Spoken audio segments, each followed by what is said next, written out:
Bonjour les amis, là, petite vidéo sur la manière de gérer le réglage des ppm sur une clé SDR.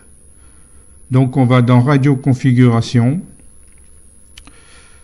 Donc là pour l'instant je vais dérégler les miens pour montrer comment on pratique. On va sur fréquence mètre.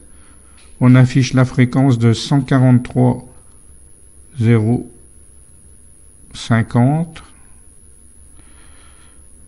qui est la fréquence du radar Grève qui est du côté des certaines Mirbeau dans la région Bourgogne.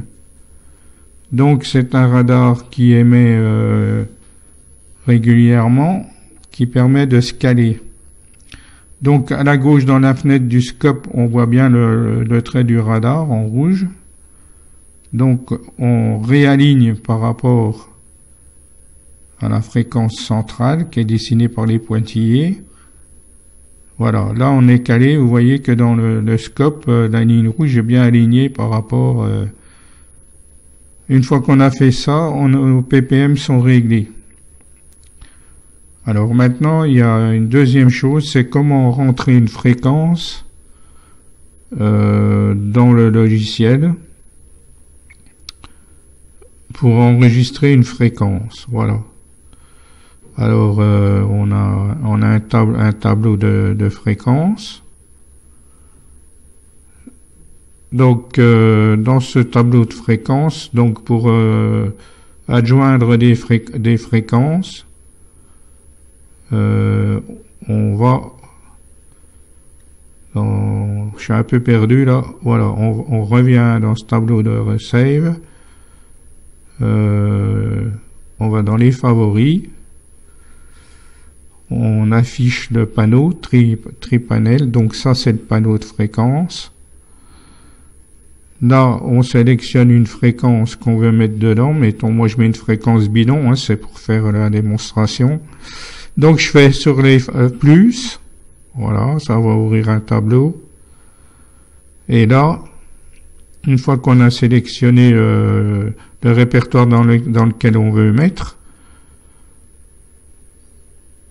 on peut baptiser la fréquence comme on veut. Moi, je vais marquer essai. Voilà. Et là, on sauvegarde la fréquence qui va apparaître au bas du tableau. Voilà, la fréquence est là. OK. Maintenant, cette fréquence-là, on peut l'afficher dans le spectre, dans le tableau du spectre. Donc, on va sur View, l'onglet View, et on va dans Marqueur. Alors, on peut additionner notre fréquence. Voilà. Donc, on met le nom de ce que c'est, hein, si c'est un relais ou autre, ou un indicatif. Suite à ça, on a notre fréquence est bien marquée dans le marqueur, dans le tableau du spectre, ce qui permet d'avoir en permanence les fréquences de marquer dans le spectre. Comme ça, vous savez à quoi ça correspond. Voilà, ça c'est une petite démo que je fais pour les gens qui savent pas trop bien utiliser ce type de logiciel, qui est très complet. C'est un des mieux que j'ai vu jusqu'à l'heure actuelle, hein, au niveau de tout ça. Bon là, moi je vais aller dans mon tableau là. Alors bien sûr, pour afficher vos fréquences, toutes les caches sont cochées, vous voyez. Si je les décoche, ces fréquences-là après ne sont plus affichées, quoi. Hein. Alors, on peut faire des sauvegardes dans différents formats. Voilà. On peut se créer une base de données, hein. J'ai l'injecter dedans, hein, on l'a chargé dedans. Alors, vous voyez, tout ce que j'enlève là sera plus affiché.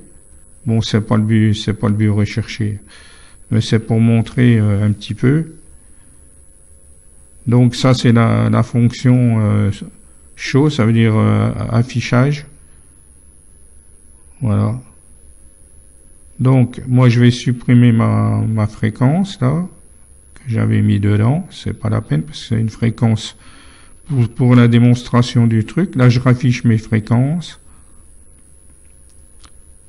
Alors, par contre, il y a un truc qui est con là-dedans, c'est qu'on peut pas sélectionner, dire tout sélectionner. Ils n'ont pas pensé à ce truc-là. Ça aurait été beaucoup plus facile que de cocher toutes les cases pour tout remettre en affichage. Mais bon, faut reconnaître que c'est un logiciel qui est hyper cool. Hein. J'ai jamais vu mieux au niveau logiciel, c'est un des mieux. Hein. Un des mieux. Puis il dérive pas en fréquence. Une fois que vous avez mis vos ppm, il dérive pas en fréquence, alors que le Sharp, même avec les ppm, le Sharp il dérive. Je vais vous expliquer pourquoi. Le Sharp, vous êtes sur 145, vous avez fait vos réglages de ppm avant, vous êtes sur 145, nickel. Vous passez dans la bande aviation sur les, mettons, 125 mégas et les breakers, vous allez vous apercevoir qu'il y a une dérive, que vous êtes plus calé. Et ça, c'est typique au Sharp. Il y a Sharp dérive, même en calant les ppm, Sharp dérive. Alors que celui-ci ne dérive absolument pas. Voilà. Voilà, j'ai effacé ma fréquence, donc tout est OK. Voilà, c'était une petite démonstration, comme ça, sans plus. Juste pour la forme.